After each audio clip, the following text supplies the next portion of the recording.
आज हम पढ़ेंगे ब्रांच अकाउंट के बारे में।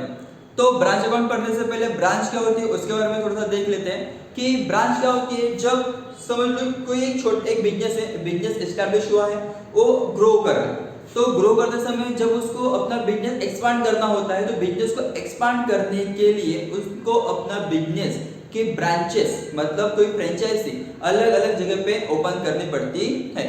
अभी ये ब्रांचेस कैसा है कि जो एक हेड ऑफिस है, ठीक है, एक क्या है बड़ा बिजनेस है, वो बिजनेस क्या कर रहा है कि जिस जगह पे वो एक्चुअल सिचुएटेड है, मतलब जहाँ पे उसके क्या हुए एस्टैब्लिशमेंट हुई है, उस जगह को छोड़ के वो अलग और जगह पे अपने बिजनेस को एस्टैब्लिश कर रहा है दूसरे कोई फ्रेंचाइजी के माध्यम से या फिर कोई अपनी नई शाखा ओपन करके। तो यहाँ पे जो शाखा ओपन हो रही है मतलब जो ब्रांच ओपन हो रही है वो ब्रांच क्या होती है, तो एक बिजनेस का एक पार्ट होती है। क्या होती है का बिजनेस का एक पार्ट होती है जो बिजनेस को बढ़ाने के लिए मदद करती है। तो ये होती है हमारी ब्रांच। ब्रांच में आपको कुछ टाइप्स दिए गए हैं, तो ये टाइप्स कौन से होते हैं ये हम देख लेंगे उसके पहले। तो देखिए एक क्या है ब्रांच अकाउंट। तो ब्रांच अकाउंट के जो टाइप है वो मेनली 2 टाइप्स है। वो एक डिपेंडेंट ब्रांच, दूसरा होता है यहाँ पे इंडिपेंडेंट ब्रांच। एक होता है डिपेंडेंट ब्रांच, दूसरा दिया आपको इंडिपेंडेंट। डिपेंडेंट मतलब कैसा है कि जो क्या है आश्रित है, जो क्या है आश्रित है। आश्रित मतलब किसके ऊपर आश्रय है, तो हेड ऑफिस के ऊपर। मतलब क्या होता है जब कोई branch totally dependent on the head office, कोई ब्रांच जो है क्या है totally dependent on a head office. जैसे कैसे छोटे छोटे जो बच्चे होते हैं, छोटे छोटे बच्चे अपने पेरेंट्स के ऊपर डिपेंडेंट होते हैं, बराबर है। छोटे बच्चे क्या होते हैं अपने पेरेंट्स के ऊपर डिपेंडेंट होते हैं, तो वो होते हैं डिपेंडेंट आश्रित। वैसे क्या होता है कि जैसे ये जो बड़ी कंपनी है हेड ऑफिस है, ये पेरेंट्स कंपनी है और इनके ब्रांचेस कौन सी है, तो डिपेंडेंट ब्रांच। तो ये जो डिपेंडेंट ब्रांच आपको यहाँ पे दी गई है, यहाँ पे जो भी कैश का जो भी क्या कैश की जो भी यहाँ पे कैश की जो भी ट्रांजैक्शन होगी वो ट्रांजैक्शन कैसे होती है, तो हेड ऑफिस और ब्रांच के बीच में होती है।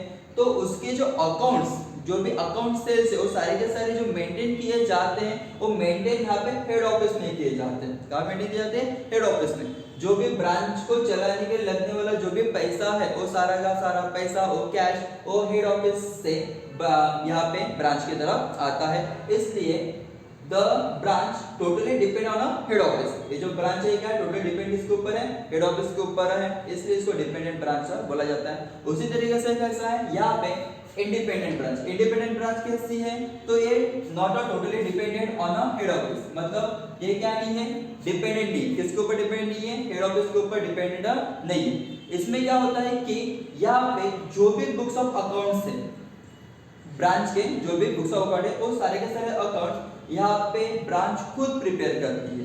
क्या करती है, खुद प्रिपेयर करती है।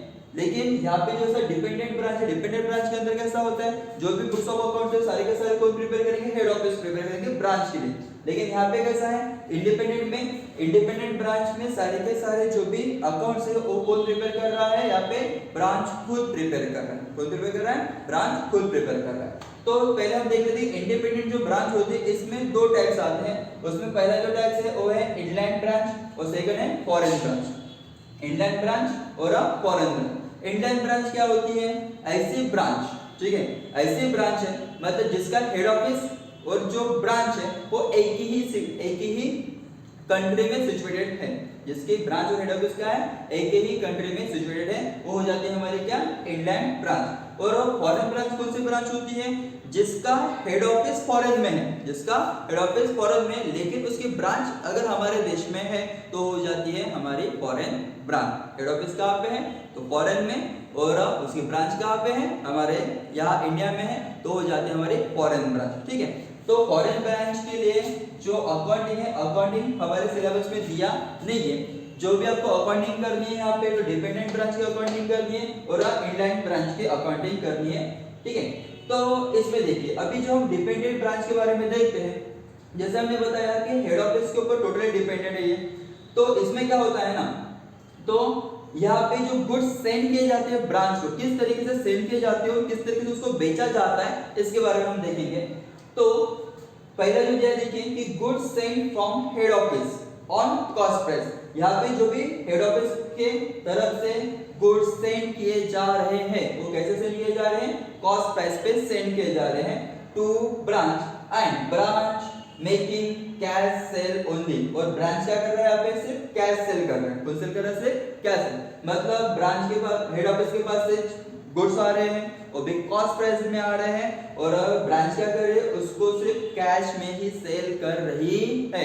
कौन सी सेल कर रही है, सिर्फ कैश सेल कर रही है। ये हो गया फर्स्ट पार्ट। सेकंड पार्ट क्या है, goods send from head office on a cost price. यहाँ पे भी गुड्स कैसे आ रही है, कॉस्ट प्राइस पे ही आ रही है to branch and a branch making cash and credit sale. और यहाँ पे ब्रांच क्या कर रही है, कैश और क्रेडिट सेल कर रही है।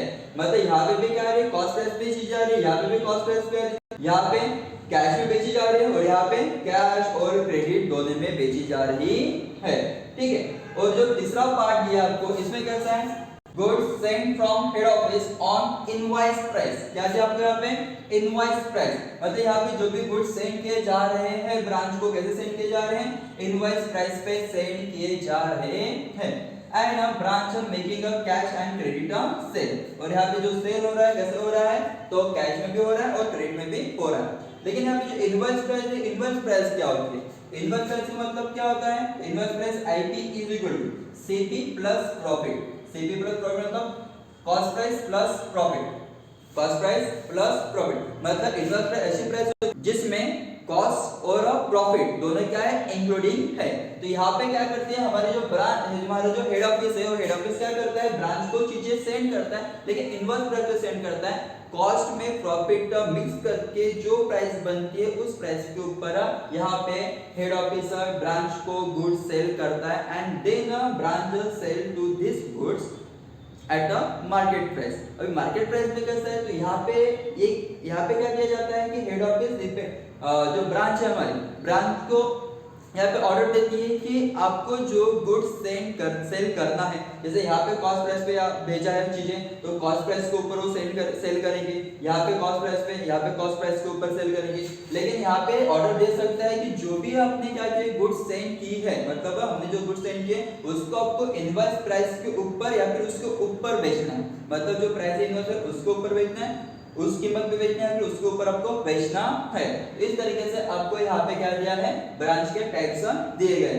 जैसे इंडियन ब्रांच है, इंडियन ब्रांच का कोई नहीं है कि ये हमारे देश में इसकी क्या होती है, हेड ऑफिस होता है, और हमारा जो ब्रांच होती है वो भी हमारे देश में ही होती है। ठीक है। तो ऐसा आपको यहाँ पे दिया गया। इसके अकाउंटिंग कैसे प्रिपेयर किए जाते हैं उसके बारे में हम आगे बताएंगे आपको। अभी हम देखेंगे कि ब्रांच के अंदर किस तरीके से अकाउंटिंग ट्रीटमेंट की जाती है और कौन से अकाउंट यहाँ पे प्रिपेयर किए जाते हैं। तो जैसे कि हमारे पास में यहाँ पे दी थी डिपेंडेंट ब्रांच। कौन सी ब्रांच है आपको यहाँ पे, डिपेंडेंट ब्रांच। तो डिपेंडेंट ब्रांच के अंदर में हम यहाँ पे बनाते हैं branch account, memorandum trading and profit and loss account और डेटर्स अकाउंट। अभी यहाँ पे ये जो अकाउंट यहाँ पे प्रिपेयर करते हैं तो कैसे और तो प्रिपेयर करते हैं। तो जैसे हमने आपको बताया कि यहाँ पे हमको हेड ऑफिस के पास से क्या मिलता है, हमको हेड ऑफिस के पास से यहाँ पे जो भी गुड्स मिलते हैं वो कॉस्ट प्राइस पे मिलते हैं और इनवॉइस प्राइस के ऊपर मिलते हैं। तो अगर कॉस्ट प्राइस का प्रॉब्लम है और आपको बोला गया है कि ब्रांच अकाउंट प्रिपेयर करना है, तो बस आपको ब्रांच अकाउंट प्रिपेयर करना पड़ेगा। आपको बोला गया है कि आपको क्या करना है, ट्रेडिंग अकाउंट और profit and loss account prepare करना है, तो आप ट्रेडिंग अकाउंट तो आपको यहाँ पे ट्रेडिंग अकाउंट और profit and loss account prepare करना पड़ेगा। ठीक है। अगर आपको यहाँ पे कैश में दिया है, ठीक है ना, कैसा है कि आप इसे यहाँ पे क्या कर रहे हो, कैश में अगर सेल कर रहे हो, अब अगर यहाँ पे सिर्फ कैश में सेल कर रहे हो तो आपको सिर्फ ब्रांच अकाउंट और trading account profit and loss account बनाना पड़ेगा। लेकिन अगर आप यहाँ पे क्रेडिट पे सेल कर रहे हो तो आपको यहाँ पे डेटर्स अकाउंट बनाना जरूरी होता है। तो यहाँ पे कैसा होता है कि अगर हेड ऑफिस के पास से कोई भी चीजें, मतलब कोई भी गुड्स जो सेल करने हैं आपको, वो आपके पास में आती है तो सारी के सारी कहाँ पे आएंगे, तो ब्रांच अकाउंट के डेबिट साइड में आएंगे। मतलब जो भी गुड्स आई है वो गुड्स कहाँ पे आने वाले हैं, हमारे डेबिट साइड में आने वाले हैं। और साथ ही में यहाँ पे जैसे हमने बोला कि डिपेंडेंट ब्रांच है, वो डिपेंडेंट ब्रांच है इसलिए यहाँ पे जो खर्चा किया जाता है, मतलब जो भी एक्सपेंसेस किए जाएंगे ब्रांच के ऊपर, वो सारा का सारा पैसा कहाँ से आने वाला है आपको, तो हेड ऑफिस के पास से आने वाला है। तो जो पैसा आया है, कैश आई है, वो भी कहाँ पे आएंगे, तो यहाँ पे ब्रांच अकाउंट के डेबिट साइड में आएंगे। उसके बाद आपने यहाँ पे जो भी सेल्स किए हैं तो सेल्स कहाँ पे आने वाले हैं, तो क्रेडिट साइड में आने वाले हैं। लेकिन आप ध्यान रखना है यहाँ पे कि ब्रांच में जो भी सेल्स किए जाते हैं सिर्फ कैश सेल की अमाउंट, ठीक है, यहाँ पे दी जाती है कौन साइड में, क्रेडिट साइड में। और जो क्रेडिट सेल किया जाता है, क्रेडिट सेल यहाँ पे ब्रांच में लिखना नहीं है, ब्रांच में लिखना नहीं है, लेकिन क्रेडिट सेल से जो पैसा आया है वो कहाँ पे लिखना है आपको, यहाँ पे लिखना है अमाउंट रिसीव्ड, कहाँ पे, क्रेडिट साइड पे लिखना है। क्यों, क्योंकि जो भी पैसा आता है आपको कैश सेल से और क्रेडिट सेल करने के बाद में जो पैसा आपको आया है वो आपको कहाँ पे सेंड करना पड़ता है, तो सीधा आपको हेड ऑफिस को सेंड करना पड़ता है। ये जो भी पैसा है कहाँ पे सेंड करना है आपको, यहाँ पे हेड ऑफिस पे सेंड करना है।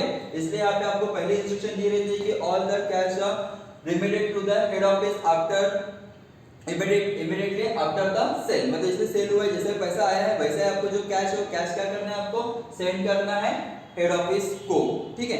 अगर क्रेडिट सेल का अगर कुछ इश्यू है, मतलब क्रेडिट सेल की अगर ट्रांजैक्शन होती है, क्रेडिट सेल की जो भी ट्रांजैक्शन है आपको कहाँ पे नोट करना है, तो ट्रेडिंग अकाउंट में नोट करना है और यहाँ पे आपको डेटास अकाउंट में नोट करना है, ठीक है। तो उसके लिए यहाँ पे हम डेटास अकाउंट बनाते हैं कि जो भी क्रेडिट की ट्रांजैक्शन रहेगी वो सारे के सारे कहाँ पे बनाने हैं, आपको डेटास में बनानी है। अभी आपको यहाँ पे सिर्फ क्या दिया है कि ब्रांच अकाउंट प्रिपेयर करने के लिए बोला है, तो सारे के सारे जो भी आपको आइटम्स यहाँ पे दिए गए होंगे तो उसकी सिर्फ एक ही एंट्री आपको प्रिपेयर करना पड़ेगा, जिसमें आपको इसमें बताया कि गुड्स आए हैं तो यहाँ पे लिखना है, एक्सपेंसेस किए हैं, ठीक है, पैसा आया तो यहाँ पे लिखना है, कैश अपने मतलब सेल किया है तो सेल यहाँ पे आएगा, क्योंकि यहाँ पे आपको पैसा क्या करना है, हेड ऑफिस को भेजना है। वैसे क्या होता है आपके पास में जो भी ओपनिंग बैलेंस होती है, जो भी क्या होता है आपके पास में ओपनिंग बैलेंस होती है, वो सारे के सारे ओपनिंग बैलेंस आपको डेबिट साइड में लिखनी है और जो भी क्लोजिंग बैलेंस है आपको कहाँ पे लिखनी है, यहाँ पे लिखनी है। और जैसे हमने बोला कि यहाँ पे आपको सिर्फ अगर ब्रांच अकाउंट प्रिपेयर करना है तो जितने भी आइटम आपको दिए गए हैं प्रॉब्लम में उसकी सिर्फ एक ही एंट्री आपको यहाँ पे करनी है।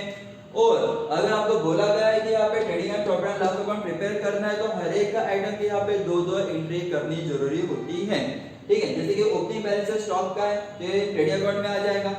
जो आपने यहाँ पे क्या किया है, हेड ऑफिस ने आपको गुड्स सेंड किए हैं तो यहाँ पे ट्रेडिंग अकाउंट में हम क्या करेंगे, उसको एज अ परचेस लिख लेंगे। जो आपने सेल किया है फिर वो कैश सेल हो या फिर क्रेडिट सेल हो तो दोनों के दोनों सेल जो होते हैं कैश में हो या क्रेडिट में हो दोनों सेल यहाँ पे लिखे जाते हैं, ठीक है। इसके एक एंट्री क्रेडिट सेल की यहाँ पे की जाती है और दूसरी एंट्री जो होती है आपको डेटास अकाउंट में करनी होती है। कहाँ पे करनी होती है आपको, यहाँ पे डेटास अकाउंट में क्रेडिट सेल की एंट्री करनी पड़ती है और जो कैश सेल की एंट्री होती है वो आपको कहाँ पे करनी है, तो ब्रांच अकाउंट के क्रेडिट साइड में करना है। मतलब आपके यहाँ पे दो दो एंट्री करनी है, लेकिन सिर्फ क्रेडिट की एंट्री क्रेडिट सेल की एंट्री आप यहाँ पे नहीं कर सकते, लेकिन क्रेडिट सेल से जो पैसा आता है पैसा आपको कहाँ पे लिखना पड़ता है, डेटास अकाउंट में लिखना पड़ता है यहाँ पे अमाउंट रिसीव्ड। और ये जो पैसा आपको यहाँ पे मिलेगा वो पैसा आपको क्या करना पड़ता है, यहाँ पे ब्रांच अकाउंट में लिखना पड़ता है, ठीक है। उसी के साथ में यहाँ पे जो डेटास है तो आपके पास कुछ ओपनिंग डेटास होंगे तो आपको यहाँ पे ओपनिंग बैलेंस के तौर पे लिखना पड़ेगा और अगर क्लोजिंग डेटास है तो आपको यहाँ पे क्लोजिंग बैलेंस के तौर पर लिखना पड़ेगा। ये चार आइटम जो होते हैं डेटास अकाउंट में ये मोस्ट इंपोर्टेंट होते हैं, ये आपको आइटम में दिए जाते हैं प्रॉब्लम में। अगर नहीं दिए हैं तो कैसा होता है कि इसमें से एक आइटम या दो आइटम आपको दिए नहीं होंगे, जिस साइड में अमाउंट कम आती है, जिस साइड में अमाउंट कम आती है तो उस साइड में जो भी बैलेंस निकलेगा वो क्या रहेंगे, उसकी अमाउंट रहेगी। फॉर एग्जांपल आपको 100 रुपए यहाँ पे ओपनिंग डिटेल्स दिए, 200 रुपए यहाँ पे क्या दिया आपको, क्रेडिट सेल दिया है और अमाउंट रिसीव्ड जो हुआ है समझ लो कि आपको यहाँ पे 250 रुपए अमाउंट रिसीव्ड हुआ है। तो यहाँ पे जब टोटल करेंगे हम कितना हो जाता है, यहाँ पे टोटल 300 रुपए, दोनों साइड के टोटल कितने हो गए यहाँ पे 300 रुपए और बचे कितने 50 रुपए। यहाँ से 300 में से 250 माइनस कितने कितना बच गया 50 रुपए। तो 50 रुपए आए आपका बैलेंस है, कौन सा बैलेंस है, क्लोजिंग बैलेंस है। बैलेंस फिगर आपको यहाँ पे लिखना पड़ेगा। सपोज ए अमाउंट दिए ए नहीं दिए तो बाकी का जो बैलेंस है वो यहाँ पे आएगा। ऐसा यहाँ पे होता है जब क्रेडिट सेल आपको दिया गया है तब। बाकी जो ट्रेडिंग अकाउंट और प्रॉफिट एंड लॉस अकाउंट की जो भी एंट्री करनी है तो फाइनल अकाउंट की तरह यहाँ पे सारे के सारे एंट्री करनी होती है। मतलब एक्सपेंसेस है तो सारे के सारे एक्सपेंसेस आपको डेबिट साइड में लिखना है, तो अगर इनकम है तो सारी इनकम आपको क्रेडिट साइड में लिखनी होती है। इस तरीके से आप यहाँ पे अकाउंट प्रिपेयर कर सकते हो। और ये डिपेंडेंट होता है, ठीक है ना, डिपेंडेंट ब्रांच, इसलिए सारे के सारे अकाउंट जो मेंटेन किए जाएंगे वो हेड ऑफिस में मेंटेन किए जाएंगे, ठीक है ना। यहाँ पे जो भी अकाउंट मेंटेन किए जाएंगे कहाँ पे मेंटेन किए जाएंगे, हेड ऑफिस में मेंटेन किए जाएंगे। और जो इंडिपेंडेंट ब्रांच होती है, इंडिपेंडेंट ब्रांच के अंदर में जो भी अकाउंट प्रिपेयर किए जाते हैं वो इंडिपेंडेंट ब्रांच खुद प्रिपेयर करती है। इसमें आपको ट्रेडिंग अकाउंट बनाना पड़ता है, उसके बाद आपको प्रॉफिट एंड लॉस अकाउंट बनाना पड़ता है, उसके बाद यहाँ पे आपको बैलेंस शीट भी बनाने के लिए बोली जाती है। तो यहाँ पे बैलेंस शीट भी आपको बनाना है। और साथ में कैसा है कि आपको यहाँ पे कभी कभार हेड ऑफिस अकाउंट भी बनाने के लिए बोला जाता है कि हेड ऑफिस अकाउंट आपको बनाना है। ठीक है, इस तरीके से यहाँ पे 4 अकाउंट यहाँ पे बनते हैं इंडिपेंडेंट ब्रांच के अंदर में। ये जो ट्रीटमेंट है एक फाइनल अकाउंट की तरह ट्रीटमेंट होती है सारे के सारे। तो जैसे यहाँ पे आपने ट्रीटमेंट की वहाँ पे आपको ऐसे ट्रीटमेंट करनी है, बस बैलेंस शीट बनाइए आपको अपने यहाँ पे, तो बैलेंस शीट के आइटम बैलेंस शीट में लिखना होता है। इस तरीके से आपको यहाँ पे जो भी ब्रांच अकाउंट है ब्रांच अकाउंट को सॉल्व करना है, ब्रांच अकाउंट के प्रॉब्लम को सॉल्व करना है।